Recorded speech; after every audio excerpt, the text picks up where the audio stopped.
So it's time to buy your first home. We're gonna run down the basic steps part by part through the entire process. First, let's talk about the paralysis part. I find a lot of people that wanna buy a home actually stop right there on the desire and never take any action. People find home buying and selling the third most stressful thing in their life, number 1 and 2 being death and taxes, mostly because it's a long process and no one takes the time to explain it. That changes now. I'm Mike Perna. I've helped over 8,000 people buy or sell a home and would love to be your agent. If I can help in any way, reach out by phone, text, or email. Step 1.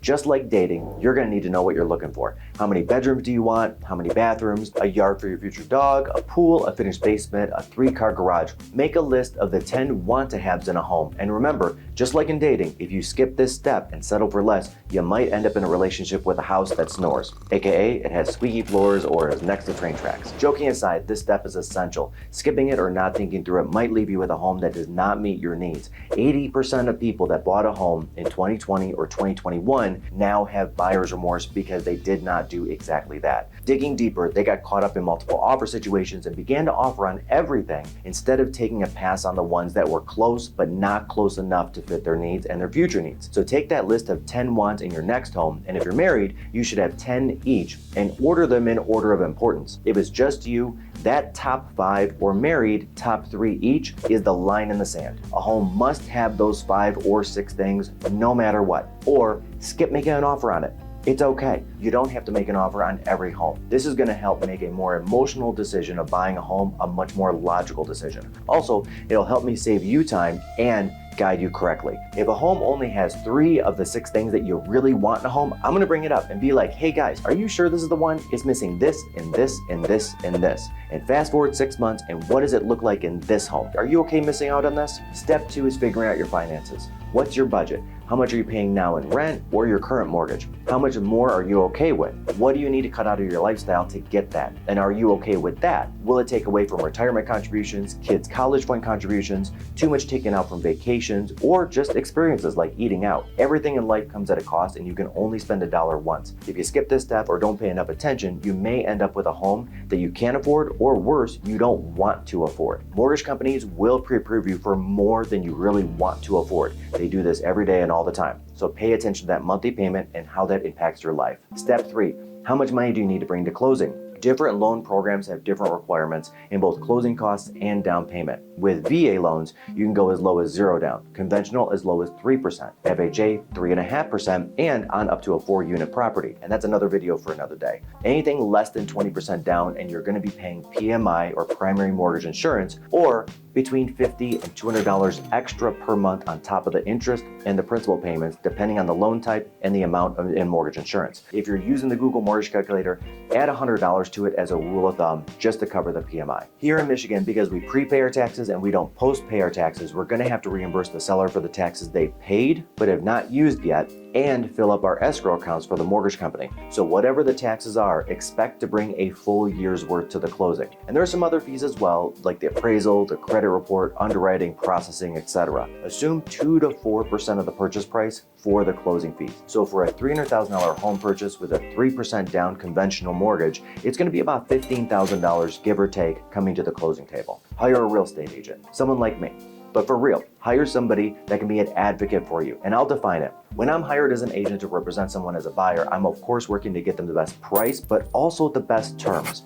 And this comes with a ton of experience avoiding issues that come up during the process, negotiating inspections, repairs, and appraisals if they come out low. Any issues that come up at closing, all of it. Also, this is a truth many agents won't say, and it's because of fear that they're going to lose the client. I'll protect my agents even from themselves. Referring back to number 1, I see clients often get frustrated and want to buy a home just for the sake of buying a home that isn't right for them. I'll help them buy it, that's my job, but I'll also tell them the truth about it. This may not be the best home for you and your family. The reason this is not the best fit home, and help calm the emotions around it, because there's always another home that's going to come to market. Conversely, ask people you know that have bought a home recently. Did they lose out on a home? Did they lose out on the home? Did their agent have the guts to tell them that so they can offer appropriately to get that home? Probably not. So they had to settle. If I was buying a home, I would want the truth and honesty from someone that was representing me and someone skilled enough to get me into the home for the best price and terms, and that's what I bring to the table.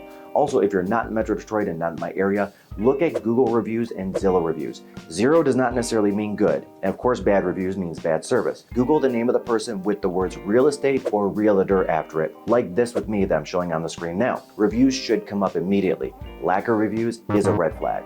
Next up is home inspections. Do not skip this step. No matter what the agent says, if they tell you you need to skip a home inspection to win the bid, do not skip it. I see a lot of people saying no home inspection in hot markets. I've never ever had to go there, and for two reasons. First, I can work out the dates and terms to keep the inspection, but tighten up the time frame and sell it to the seller. Second, I can sell it to the other agent and the seller in another way. Why a home inspection is just as important for them as a liability deterrent as it is for my buyer. Now, weaker agents tell their clients to skip the home inspection. I've beaten out plenty of offers that have had no inspection and got my buyer the inspection clause intact. I recently did 2 videos on home inspections, here and here, the importance of them, but also the 11 main types of home inspections. It's worth watching to be sure that nothing is missed. After that is underwriting the mortgage with the mortgage company, and they're going to ask for all kinds of documents and fresh ones from what you've already supplied, because it's probably been a while. Basically, be sure to have ready your newest bank statements, last 2 check stubs, 401k statement, and they'll ask for anything else they need, but it's really not going to be much. During this time, the bank is also going to have an appraisal on the property, and this isn't as much for you as it is for them. Neither of you want to overpay for a home. Before 2008, this was more of a cursory thing. An appraisal would ask, actually they would call me and ask what number I needed, and I would tell them. Now it's all done third party, and appraisals are much more likely to come in low or at value because that appraiser's license is tied to it. So given a high appraisal, and if it goes into foreclosure, that appraiser could be liable for that appraisal given. Now, if we get a low appraisal, there are a couple different routes to take. The first one is negotiate the price down. However, if it is a falsely low appraisal, we may need to get a second appraisal or even change lenders. Now, next up is the clear to close. You are through the process and we are ready to schedule the closing. The mortgage company is going to wire the funds into the title company's account. The down payment you're going to bring at the closing. The seller is going to bring to the closing the keys, as well as any documentation pertaining to the house like warranties or security alarm information. We'll do the final walkthrough directly before the closing and then go to the closing. Everything goes to the title company and then gets dispersed at the same time. Note on the final walkthrough, when you're doing it, check every light switch, every cupboard, every closet, make sure the plumbing works. It takes me about 60 to 90 minutes to do a full final walkthrough on a home. I want to make sure everything is in working order for you, nothing left to chance. So the closing itself is more of a celebration for both yourself and the seller than it is a stressor. My name is Mike Parna, local real estate agent here in Metro Detroit. And if you're watching this from anywhere in the United States, I'd be more than happy to jump on a call, answer any questions, and advise where I can. Doesn't matter where you're at in the US. Thank you again, and see you in the next video.